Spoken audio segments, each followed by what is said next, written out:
अस्सलामु अलैकुम वरहमतुल्लाहि वबरकातुहू। आप तमाम नाज़रीन को कंटिन्यू ज़िंदा में खुश आमदेद। मैं आपके साथ आपका मेज़बान साहिब कासमी।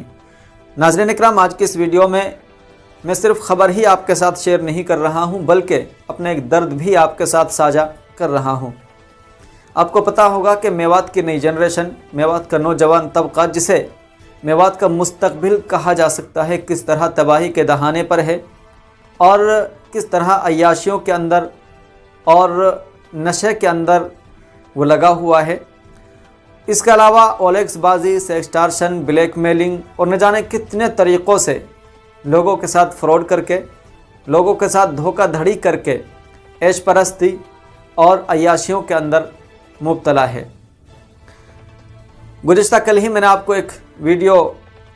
आपके साथ शेयर की थी, जिसमें मैंने आपको बताया था कि भरतपुर ज़िले के अंदर 3 गाँव में पुलिस प्रशासन ने रेड मारी, जिसके अंदर डीएसपी, एसपी, इसी तरह से कई स्पेशल टीमों के अलावा 200 पुलिसकर्मी भी शामिल थे।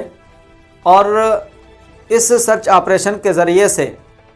40 लोगों को गिरफ़्तार किया गया था, जो ओलेक्स बाजी के अंदर मुब्तला थे। पुलिस प्रशासन ने टेक्निकल इनपुट के ज़रिए से पूरी उनकी जानकारी ली और उसके बाद ये छापेमारी की थी। अगरचे ये होना चाहिए था, क्योंकि कोई भी गलत काम करने वाला हो, कोई भी किसी भी जुर्म का इर्तिकाब करने वाला हो, उसके साथ उसको सज़ा देने के लिए गिरफ़्तारी ज़रूर होनी चाहिए। लेकिन साथ ही हमारे कौम के जो ज़िम्मेदार हज़रात हैं, उलमा हैं, अइम्मा हज़रात हैं, या समाजी और सियासी और मिली तंजीम के जो रहनुमा हैं, उन तमाम को भी नौजवान और नई जनरेशन को लेकर के बहुत फ़िक्रमंदी के साथ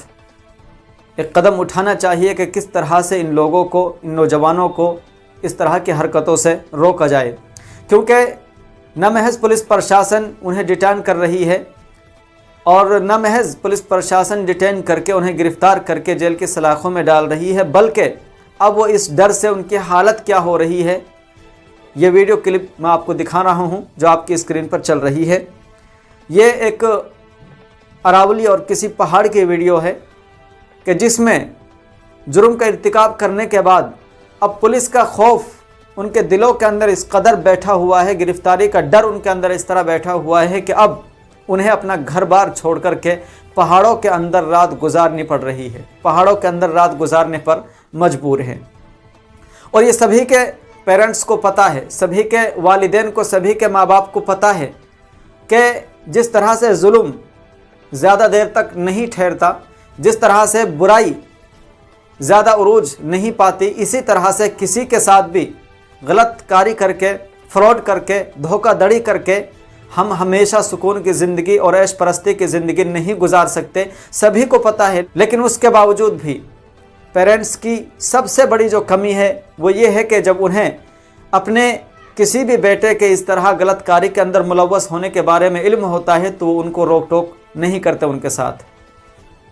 और सभी को पता है कि ये फ्रॉडबाजी, किसी के साथ धोखाधड़ी, ये सिर्फ आप 2 महीना कर सकते हैं, 3 महीना कर सकते हैं, 4 महीना कर सकते हैं, अरे साल 2 साल कर सकते हो, इससे ज़्यादा तो नहीं कर सकते। पुलिस प्रशासन की नज़र में तो आना यकीनी है, सरकार की नज़र में आना यकीनी है। और अगर आप पुलिस प्रशासन की नज़र में एक मरतबा आ गए तो इसका मतलब है कि अब आपकी पूरी लाइफ, पूरी ज़िंदगी या तो भाग दौड़ में निकलेगी या फिर गिरफ़्तारी होने के बाद जेल की सलाखों में गुजरेगी। तो बताइए, एक सीधी और सिंपल सी बात है, दिमाग में आने वाली बहुत सादा बात है कि जब सबको पता है, ये काम करने वालों को भी और जो ये काम कर रहे हैं उनके पेरेंट्स को भी पता है कि चंद दिन के अशपरस्ती के बाद पूरी ज़िंदगी जो हमारा बेटा इस काम को कर रहा है वो तो परेशान होगा ही, लेकिन उसकी गिरफ़्तारी के बाद फिर जिस तरह से तारीख़ पे तारीख़ और उसको जेल से निकालने के लिए फिर जिस तरह से कभी खेत बेच दिया, कभी ज़मीन बेच दी, इस तरह के न जाने कितने लोग बर्बाद हो जाते हैं। लेकिन उसके बावजूद भी ना नई जनरेशन इस पर अमल करने को तैयार है कि वो इससे बाज आ जाए, और ना ही उनके पेरेंट्स उनको रोकने को तैयार हैं। अब अपनी स्क्रीन पर ये खुद ही देख लीजिए, ये कहीं और की नहीं बल्कि मेवात के कामा विधानसभा के किसी गांव की या किसी अरावली की, ये हो सकता है कि किसी और जगह की भी हो, ये वीडियो है।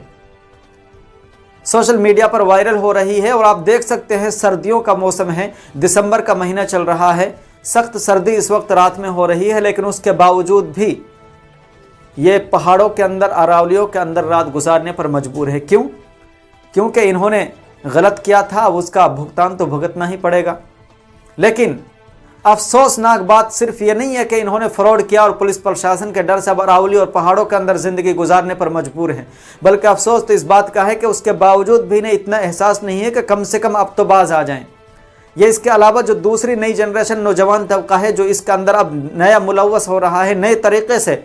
इस तरह के कामों और इस तरह की हरकतों को अंजाम दे रहा है, उनको भी इस तरह का एहसास नहीं है कि हमसे पहले जितने भी करने वाले लोग हैं कोई नहीं छोड़ा गया है, सब जेल की सलाखों में हैं या पुलिस प्रशासन से डर करके, खौफ खा करके भागते हुए फिर रहे हैं। इतनी मुश्किल सिचुएशन जब पैदा हो जाती है इस तरह के गलत कामों से, उसके बावजूद भी नौजवानों के समझ के अंदर, नौजवानों की अकल के अंदर इस तरह की बातों का ना आना, ये इससे आप अंदाज़ा लगा सकते हैं कि हमारी जो नई जनरेशन है वो कितनी तबाही के दहाने पर है। और इस सब का जो बुनियादी मकसद मैं समझता हूँ जहाँ तक वो है दीन से दूरी। क्योंकि जो हमारे पेरेंट्स होते हैं वो बचपन के अंदर उन्हें इस्लामिक और इस्लाम की जो बेसिक और बुनियादी चीज़ें होते हैं वो नहीं देते। और अफसोस कि जिस मेवात का नाम लेकर के हम मेवात से बाहर फ़ख्र किया करते थे, आज उसी मेवात का नाम लेने से कतराते हैं। क्योंकि पहले जहां हमारे बुज़ुर्गों ने, हमारे आबा व अजदाद ने दीन और दावत तबलीग की मेहनत के ज़रिए से इस मेवात का नाम पूरी दुनिया के अंदर रोशन किया, तो अब उन्हीं की नस्ल ने, उन्हीं की औलाद ने